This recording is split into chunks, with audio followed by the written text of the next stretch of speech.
ఓం నమస్తే. ఆత్మీయులకు దేవదేవుని ఆశీస్సులు.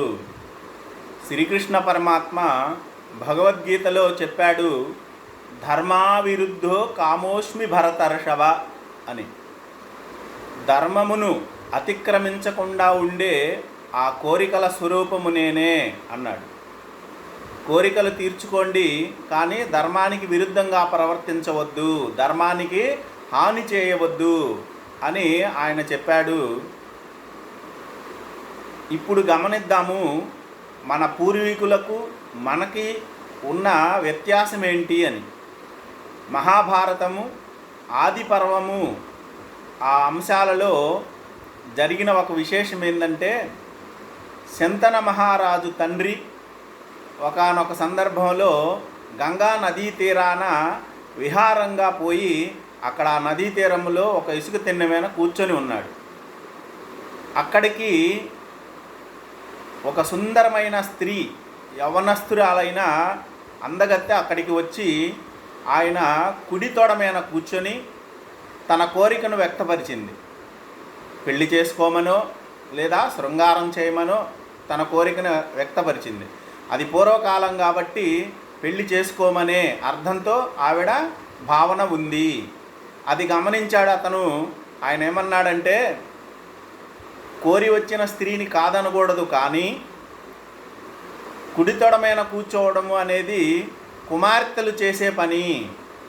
కాబట్టి నువ్వు నాకు కూతురుతో సమానము, నా కుమారుడికి భారీగా నిన్ను స్వీకరిస్తాను, కోడలు కూతురుతో సమానం కదా అని చెప్పి ఆవిడని సమాధానపరిచాడు.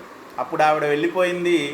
ఈయన ఇంటికి వచ్చిన తర్వాత ఈ శంతనుడితో చెప్పాడు, అయ్యా, నేను ఒక స్త్రీమూర్తికి మాట ఇచ్చాను, ఆవిడ్ని నిన్ను వివాహం చేసుకోవాల్సింది అని. ఎవరైనా సందర్భంలో ఆ గంగా నదీ తీరంలో నీకు గనక ఆ యువతి కనిపించి వివాహం చేసుకోమని అడిగితే నువ్వు కాదనొద్దు అని చెప్పాడు. సరే, కొంతకాలం గడిచిపోయిన తర్వాత ఈ శంతన మహారాజు సింహాసనాన్ని అధిష్ఠించి పరిపాలన చేస్తూ తండ్రి పోయినట్టే విహారంగా ఆ గంగా నదీ తీరానికి పోయాడు. అల్లంత దూరంలో ఒక సుందరీమణి స్త్రీ అందగత్తె, ఆవిడ విహారంగా తిరుగుతూ ఉంది. ఇప్పుడు ఇతనే ఆ అమ్మాయి దగ్గరికి వెళ్ళాడు. వెళ్ళి, ఓ సుందరి, నన్ను వివాహం చేసుకుంటావా అని అడిగాడు. అప్పుడు ఆవిడ ఏం చెప్పిందంటే, నాకు 2 నియమాలు ఉన్నాయి, ఆ 2 నియమాలను పాటిస్తే నిన్ను వివాహం చేసుకోవడానికి నేను సిద్ధం అని చెప్పింది. ఏంటా నియమాలు అంటే, నా మనసుకి వ్యతిరేకంగా నువ్వు ఎప్పుడూ ప్రవర్తించకూడదు. ఒకవేళ అలా ప్రవర్తించడం జరిగిందంటే ఆ క్షణమే నిన్ను వదిలేసి వెళ్ళిపోతాను అని చెప్పింది. ఇదే 2 నియమాలు.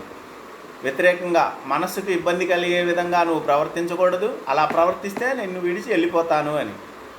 ఆ షరతులకి అంగీకరించి శంతనుడు ఆ సుందరీమణిని వివాహం చేసుకున్నాడు. ఆవిడే గంగ. భీష్మ పితామహుడు ఈ గంగ పుత్రుడేనమాట. చూడండి, పూర్వకాలంలో ధర్మానికి విరుద్ధంగా కాకుండా ప్రవర్తించారు. శంతన మహారాజు తండ్రి అయితే ఖచ్చితంగా ధర్మాన్ని పాటించాడు. ఇక్కడ శంతన మహారాజు అయితే కాస్త ధర్మాన్ని అతిక్రమించాడు కొద్దిగా. వాళ్ళ నాన్న ఏం చెప్పాడు, నీ దగ్గరకు వచ్చి నిన్ను అడిగితేనే అంగీకరించు అన్నాడు. కానీ మనవడు ఇతనే పోయి ఆవిడ్ని అడిగాడు. ఇది చిన్న లోపం అన్నమాట. కానీ పూర్తిగా ధర్మాన్ని అతిక్రమించలేదు. ఆవిడ చెప్పిన 2 నియమాలని అంగీకరించాడు కాబట్టి. కానీ ప్రస్తుత కాలంలో ఏం జరుగుతూ ఉంది, స్త్రీ కోరి రాకపోయినా సరే ఆవిడ వెంటపడి సామూహిక అత్యాచారాలు చేయడం, బాలికలను కూడాను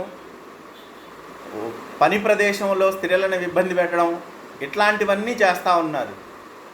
ఈ భరత భూమిలో పుట్టి మహర్షులు తిరిగాడిన ఈ నేలలో మరి ధర్మాన్ని కొంచెం కూడా ఆచరించకుండా విచ్చలవిడితనంగా మన ప్రవర్తన ఉన్నప్పుడు భగవంతుడు చూస్తూ ఊరుకుంటాడా?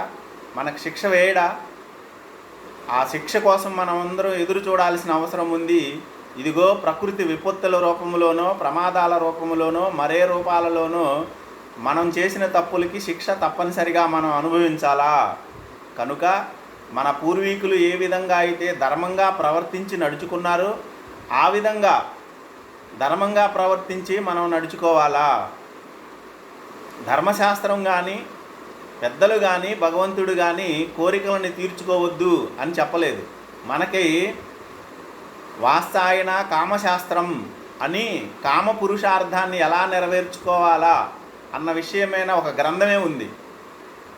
ధర్మశాస్త్రము ఉంది, మోక్షశాస్త్రము ఉంది.